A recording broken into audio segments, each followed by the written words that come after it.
This is Money Mind on CNA 938, where we also take a keen interest, not only just about financial affairs, but also career-related matters. How's your career looking? Are you moving in the direction that your head and heart want to? Have you ever paused to look back at the path you've taken and reassess how your career has progressed? Well, that's what our guest recommends. In fact, she strongly advises you to connect the dots in your life.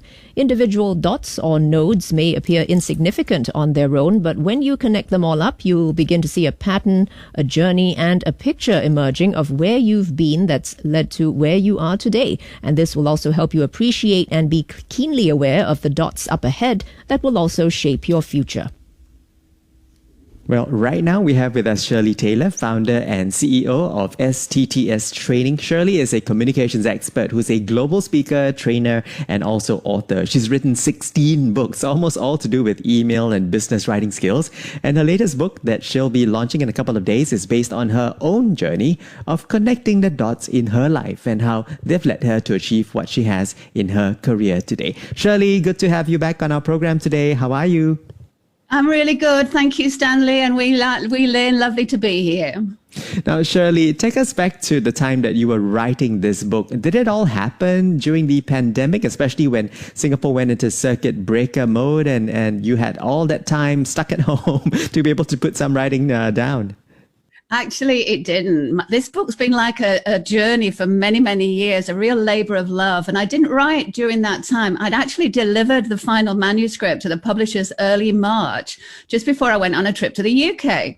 But when I came back to Singapore in the middle of March, way earlier than I wanted to, I was 2 weeks on stay home notice, and then we were into circuit breaker. So during that time, I was lucky because I'd sent the manuscript to the publishers without 3 little sections. So half of one chapter, the introduction and everything.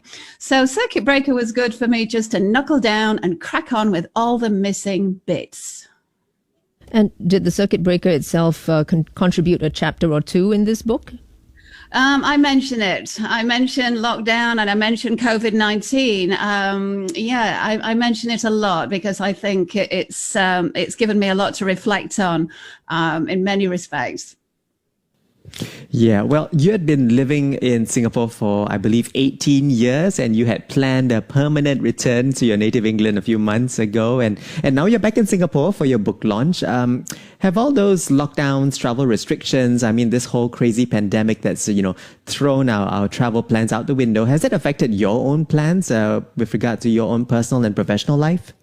Oh, yes, absolutely it has, Stanley. You know, what do they say? The best laid plans. The reason I went to the UK in March was to find an apartment, furnish it and move in on the 1st of April and then come back to Singapore, have a fabulous leaving party and go back to England in May. Sadly, COVID-19 had different plans and I'd only been in the UK about 2 weeks when the situation became much worse and I had to say, do I stay in England and risk being in lockdown with no home, or do I come back to Singapore? So I got a plane back as soon as I can. And it's actually quite funny because the final chapter of Connecting the Dots is called Time to Move On. Well, I didn't even get a chance to do it, not when I wanted to. So now I'm working on Plan B, Stanley, and I'm hoping that by March 2021, I'll be able to really move on. Now, Shirley, let's talk about the book. Compared to your previous books, which were about communication, this one seems more motivational in nature. Is that right? It is actually, yeah. I talk about the opportunity to write a book coming out of the blue because I'd never dreamed of writing a book in anything. But yeah, this book in particular it's about my turning points in my life that have helped me to grow. And the people or the dots along my way that were very significant in those turning points. Right. And when you look at those dots, if you like, which actually signify people, standing alone, they don't seem to be that significant or meaningful. But when you actually, like you say, connect the dots, it does, put together a story, a tapestry where you see one flowing into the other. And that's what brings about a whole story, a life story, which you have lived, and you continue, of course, to be connecting the dots. Is that why you feel that it's really meaningful to do this practice of connecting dots? It is definitely. It was Steve Jobs who said you can't connect the dots looking forward. You can only connect the dots looking backwards. And that's exactly what I did. And in the final chapter of my book, I connect all the 12 dots from each of the 12 chapters to reveal the common thread that runs through all my key turning points. Now, I'm not going to spill the beans here because I don't want readers to know the crunch line here. I don't want to let you know exactly what the common thread is, but I'll just say here that this common thread that I discovered from connecting my dots is proving even more important now, given the challenges that the whole human race is facing with this global pandemic. Right. And what can readers take away from your book when it comes to these dots or important events in their life, which may not be that important when they are experiencing it at the time?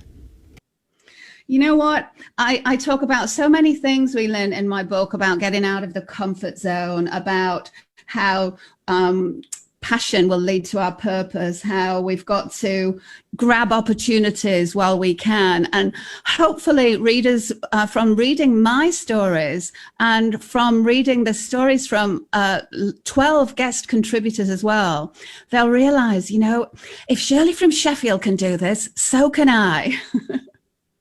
So can the Susans from Singapore. Absolutely.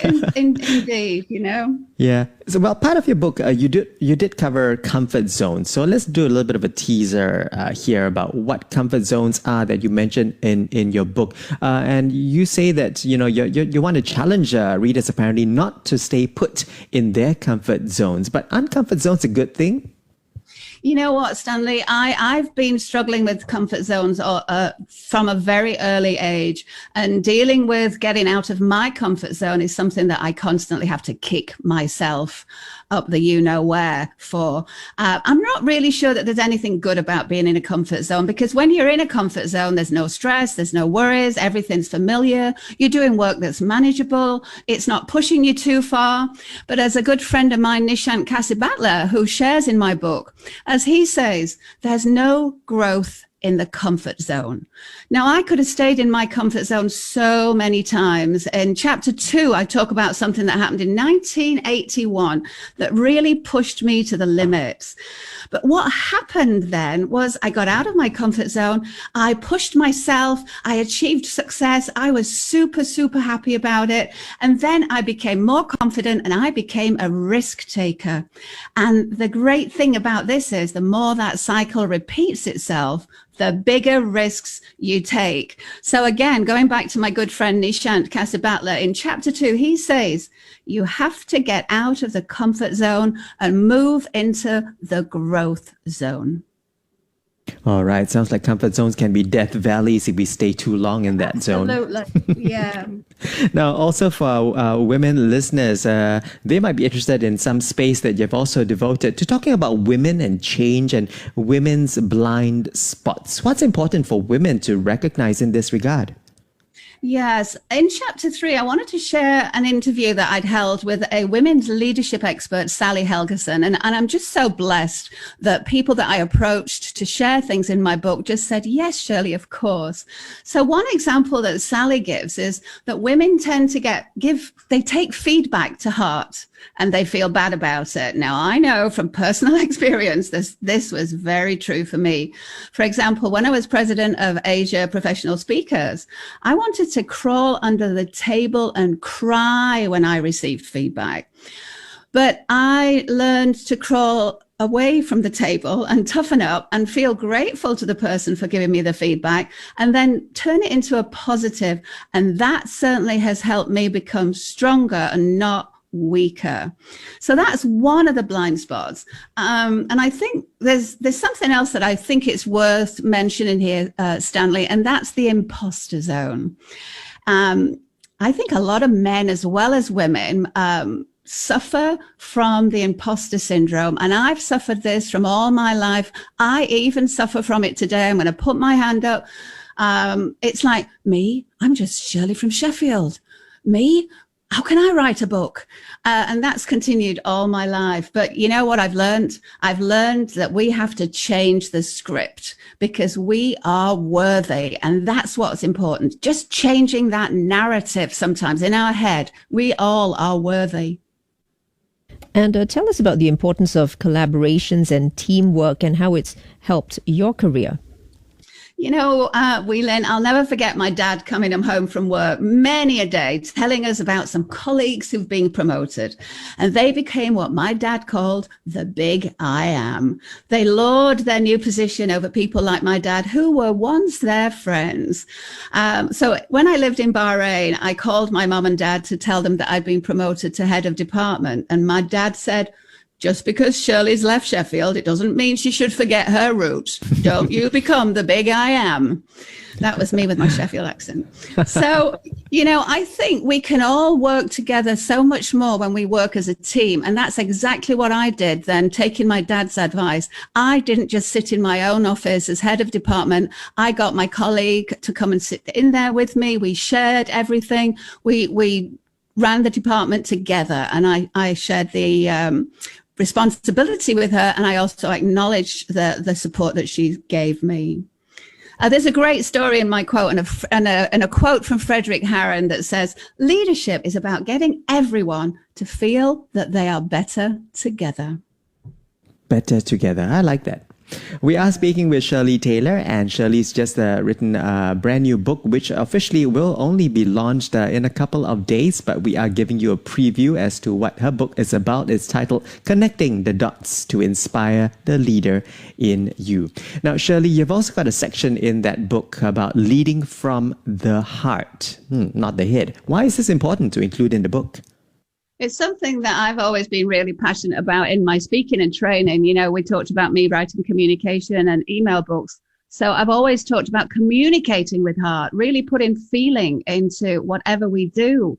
But I believe as a leader or an aspiring leader, one of the key qualities a leader needs in abundance is trust. And if there's no trust, there's bound to be conflict and division. And Stephen Covey once said, trust is the glue of life, the foundational principle that holds all relationships.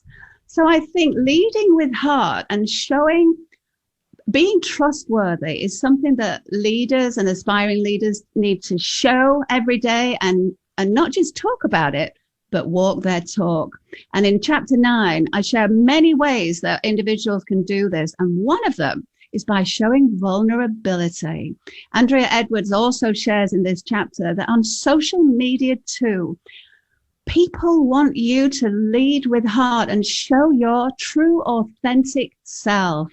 And when you do, when leaders particularly show your true, authentic selves, this will help build up your brand and your organization's brand.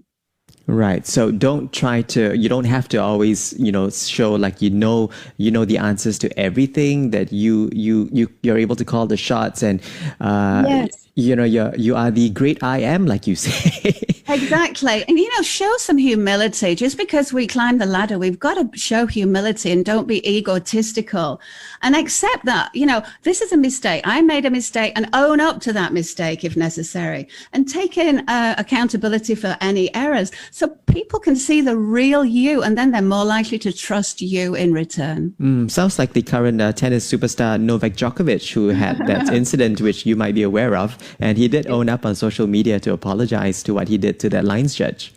How perfect. That's a great example, Stanley. Now, your last section about letting go is also very relevant in our times when physical and economic health are under threat from the pandemic. It's caused all sorts of upheaval and disruption to our lives and our jobs as well. So what's most important about learning to let go in order to make more advancements? And isn't that, I really think this is true. You know, everything has changed so quickly for so many people this year. Let's look at me, for example. I'm staying in Singapore right now, even though I'd planned on living in England right now. After conducting face-to-face live training all over Asia for the last 2 decades, suddenly there's no live events anywhere. Speakers and trainers all over the world started setting up home studios, green screens, lights, cameras, switches, all this new tech and equipment. I tell you, Stanley, part of me at that point thought, no, I'm too old for this. I can't be doing all this, seriously. But what did I do? I took a deep breath. I cleared out my guest room. I got a green screen. Now, isn't it true we have to get out of the comfort zone into the growth zone? So I didn't go crazy, but I did get some new technology. And guess what? I am loving virtual training and speaking, and I've discovered I'm rather good at it. So yes, it's important to let go sometimes and move on, to take that leap of faith. And I'm so glad I have taken the leap of faith into the new virtual world. And I'm really loving it. But yeah, we got to get out of our comfort zone and move into the growth zone for as long as we truly can. Awesome. And I like the fact that growth is also associated with the color green, a green screen growth. Connecting the dots would also help us grow. Connecting the dots to inspire the leader in you is the title of a new book that Shirley Taylor, our guest, is launching this week. In fact, you can read more about it on her website at shirleytaylor.com, spelled